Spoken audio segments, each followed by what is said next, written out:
tātou. Hope you're having a good afternoon. So just moving on to the next section.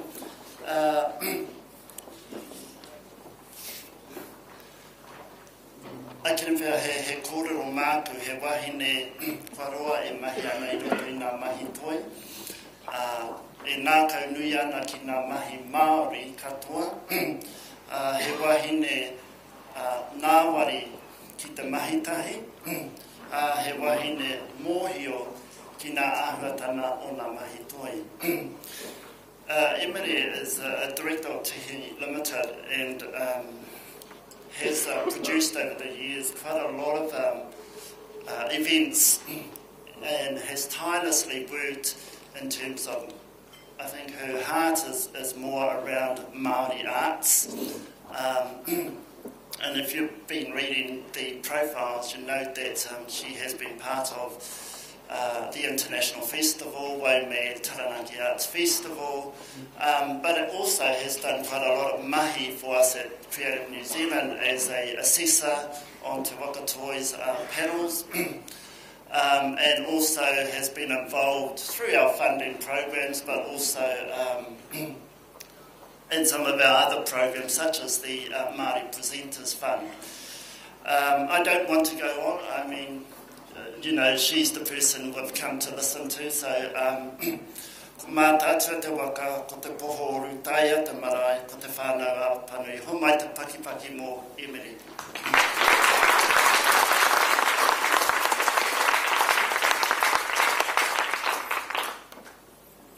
Kia ora tātou, tēnā koe e te tungane mō tō mihi mai ki au.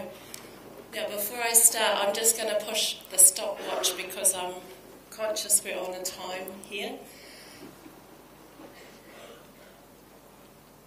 And also, has the Minister left the building? Because I wanted to make an opening reference to something he said. Oh, he hasn't? Okay, I'll talk really loudly to see if he can hear me. He made a very lovely reference to the fact that there will be enhanced support for Māori and Pacific audiences and work with the new framework for Te Waka, the Arts Council.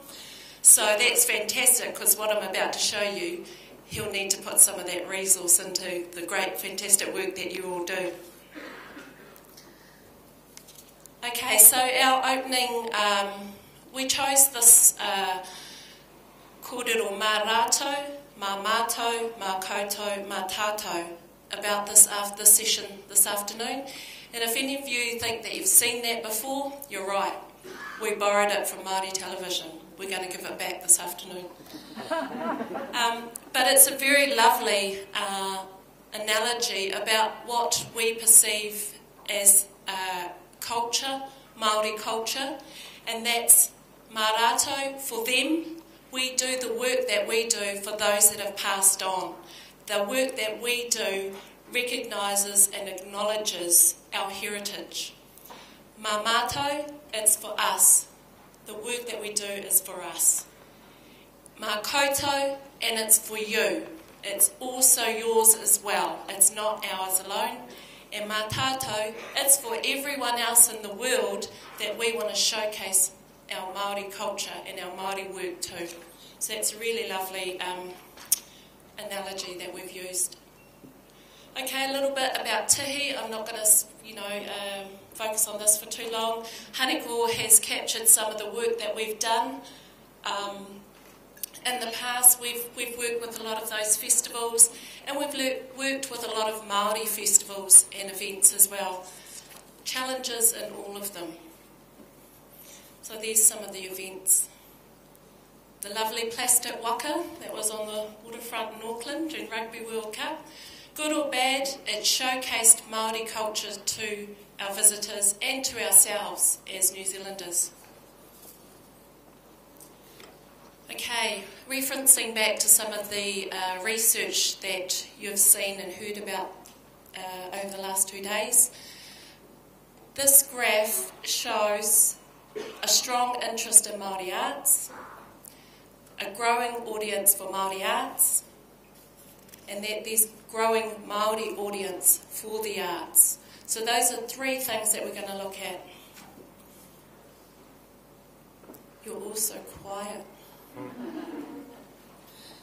Okay, my focus today to share with you is sharing our experiences.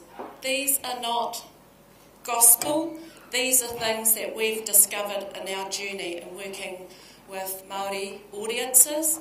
Because even though we create work, Māori work, we also have to engage with and get Māori audiences to these works as well. And I'm going to focus on emotional equity. Strong focus. This is a really strong focus for Māori audiences. So you've seen functional equity and then you've seen emotional equity.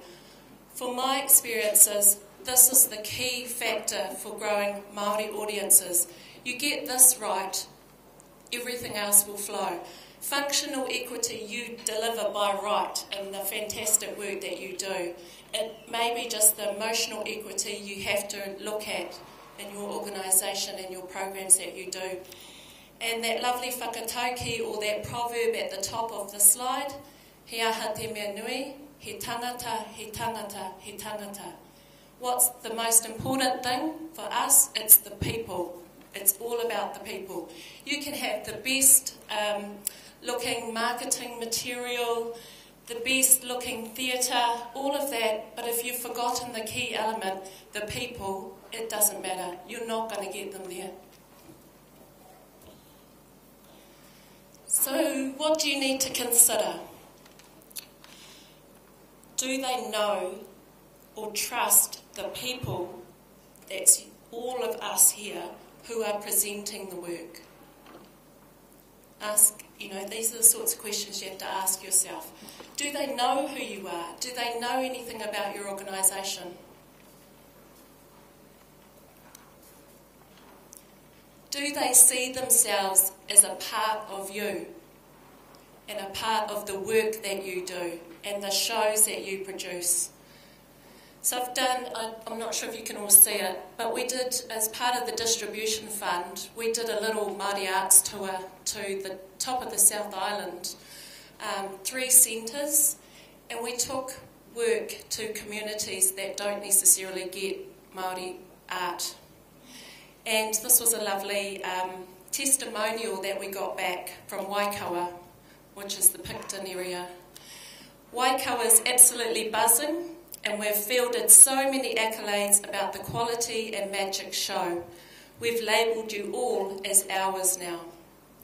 We're talking about acquiring a movable stage for future talent, and we've decided we'll do this with you on an annual basis. And that was Rita Powick and the Waikawa whānau down in Picton. We'd never been there before in terms of taking work to that community, but now we have a group of people that trust us, buy into anything that we might take their way.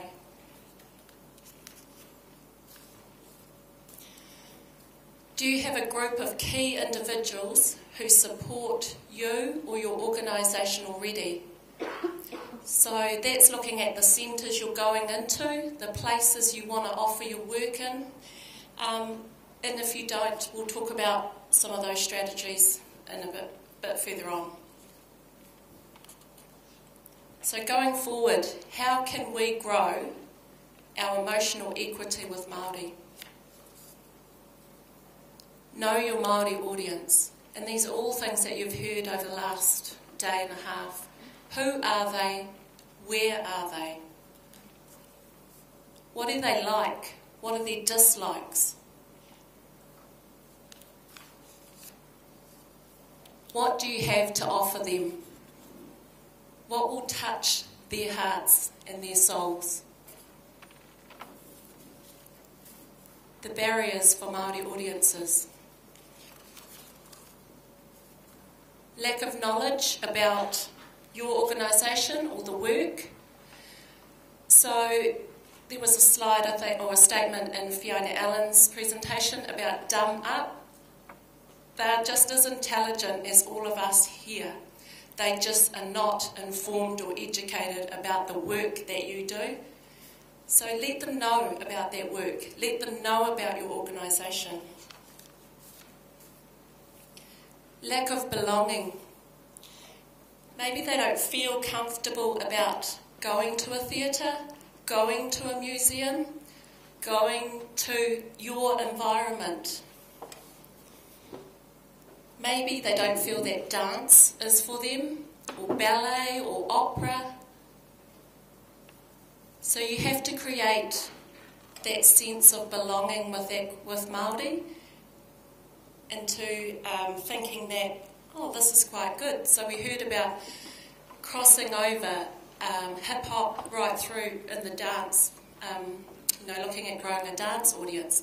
Use those same tools and methodologies and thinking when you're dealing with how to grow a Māori audience. Affordability, and I acknowledge this isn't just limited to Māori, but affordability is a big thing for our Māori audiences, and like the Pacific, they just simply can't afford that ticket price to get in, or they don't go alone, they have to go with somebody else, because we like that. We don't like going by ourselves. So we have to take someone else with us, but that means we have to buy 2 tickets, not 1 ticket. Okay, so quickly just going to look at some strategies. Okay. Lack of knowledge. Build trust and support with Māori. How can you do this? Connect with the Māori community. Find an appropriate person or an organisation that you can trust and you can work with. And how do you find those people? Ask around, ask some friends, ask some people that have worked in that community or that area that you are going to take your work into. Ask for recommendations. And if it's a new territory for you, go and ask some of the agencies, like your Creative New Zealand, your Te Waka Toi advisors, Haneko and his team, your local Te Puni Kōkiri office. They have regional offices spread throughout the country, which is the Ministry of Māori Development. They have a huge network, and they have a national office here in Wellington. So use all of those agencies if you don't have a personal contact in a region. Lack of belonging. How can you change that? Is there things that you can do differently? One of the things that we've worked with both the International Arts Festival, Taranaki and WOMAD, in our working history with them, we've created this sense of belonging with our Māori community by bringing them in and getting them involved with the work that we do. And that's through welcomes, through pōhiri. So we have, for example, with WOMAD, we have a mass welcome at a local marae, or Waimarae Waitara, that is open to the community. The community run it. We merely turn up and deliver the artists. So it's their event. They organise it. They feed us. They tell us how it's going to go and where we're going to sit. And it's quite funny because we have our big bosses all sitting in the back row instead of the front row. But we know our place when we go into their place. So it's looking at how can you do things differently. And I'm not suggesting you'll go off and do big pōhiri at marae. But with the International Arts Festival and Taranaki, we also do smaller versions with each of the visiting companies that come in to the festival. And that's our way of making them belong, but also we network with our local Māori community. So here in Wellington with Gary and his team from Toi Māori, the Te Papa Māori team with Mere and Whaihima, and Ngāti Pōneke and the CNZ crew, they all become part and parcel of the experience, of the belonging, because we're then growing a community that is connected with the work that we're doing. Yes, it's a welcome, yes, it's cultural, but they get to meet the artists. who will be putting on that work that night, they go away and they talk about that to their whānau and to their communities. So you're growing ambassadors, you're growing that belonging, feeling like they're part of it. Marae stays for casts and companies, or marae visits for casts and companies. Again, it's about doing things in a different way. Hosting, when we talk about the pōwhiris, it's a way of the local tangata whenua doing that manaakitanga, the thing that they do well and want to do well, and be part of that. And it's about building relationships. That's the key to this. Building Māori audience is through building a relationship with those Māori communities. Maybe you can organise a visit by key cast and company members with your marketing team to local marae or local Māori gathering places, so that you get a connection with those communities. Affordability, looking at programming and ticketing options. How can you make it more affordable or more attractive? And we've heard lots about discount buying. We're not talking about that. What we're talking about is, can you do offerings in a different way? For example, we did the Te Matatini Festival with Anna, and we dragged Anna, a German marketing manager, to come and work on the biggest Māori festival in New Zealand, which was a culture shock for them and for Anna. But we had to look at 80% of the tickets. That was an audience of 50,000 people. 80% of the ticket buyers were walk-ups. That was horrifying, and that was the history.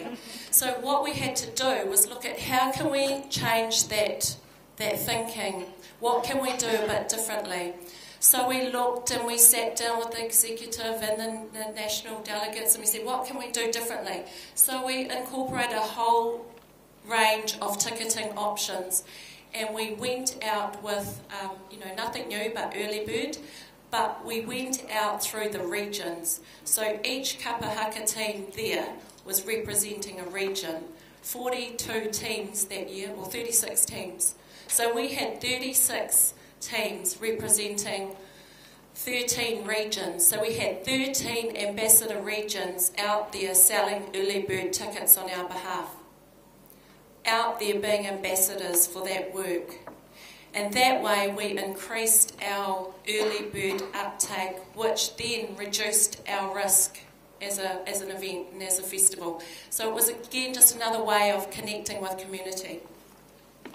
Can you do open rehearsals and bring them in to have a look at the work? Free open rehearsals or reduced ticket prices for matinees. Anything that can be a selling tool to the main event. Workshops, outreach, part of an outreach program, workshops out into their community or in your venue. So we've talked about the ticketing options, but a marketing banner. And I just pulled up an example from the festival, International Arts Festival that we used, where we did a banner of all the Māori programs that we're offering underneath the festival for that particular year. And we gave it a name, gave it a brand and gave it a name. Toi Tu Toi Ora, Māori Arts Alive and Vibrant. And we put all of the shows that had Māori content in it under that banner. And we actually sold that through our connectors in the communities. We pushed that out hard to our Māori communities. And that's worked. You know, it doesn't always work, but you have to look at other options. You can't just send them the standard, I think, hamburger marketing is what's been phrased. You have to look at different options for them. With the Hikoi Māori Arts Tour, we did some group discount bookings, and we tried to do some, if a group bought in Waikawa, they could get discount tickets if they bought for family in, say, Nelson. So we looked at those sorts of options. Okay, finishing up. Top 10 things to go away with. Know and understand your Māori audience. Engage with the local Māori community or a partner. Visit with Māori communities. So don't just send an email, don't give them a phone call. Do those things, but actually go and visit them so you get an awareness of the lay of the land and what the culture is there in that community. Look at alternative venue options, program options, rehearsals, matinees, workshops, etc. Ticketing options, promotional opportunities, double billing. When we did the Hikoi tour, we knew that a lot of the Māori audiences weren't theatre goers. They weren't theatre people. So we were taking the work into marae. So we used an alternative venue as a strategy, but we also knew they didn't know a lot about theatre and they didn't go to theatre. So what we did, we double billed it with music because we knew that they understood and they will buy tickets to music. So we double billed Maisie Rika with He Reo Aroha Tawata Productions theatre show. And they all came and said 80% of us had never been to a theatre show before, but 60% of us would go to a theatre show now.